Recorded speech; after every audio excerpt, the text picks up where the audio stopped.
Before going any further, I want to say God bless the people of Israel. They're under attack right now. That's because we...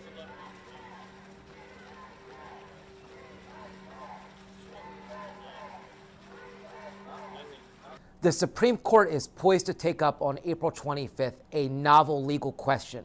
And that question is whether a former president is immune from federal prosecution for official acts committed while in office.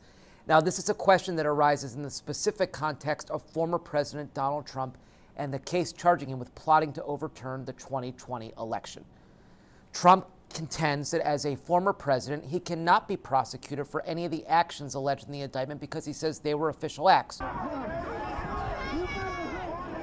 Special counsel Jack Smith's team says there's no such thing as absolute immunity for a president, and that the acts that Trump is charged with were acts that he undertook in a private, personal capacity, not in an official capacity.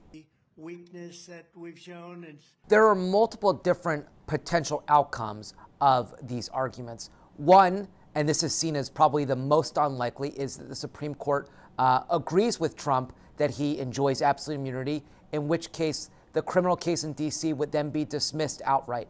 Another option would be that the court fully disagrees with Trump, which would push the case forward to trial in D.C., although that date is uncertain. Another option could be that the court says presidents may, in certain situations, have absolute immunity, but this is not that case because the actions here are not official acts. That decision would also permit the case to go forward.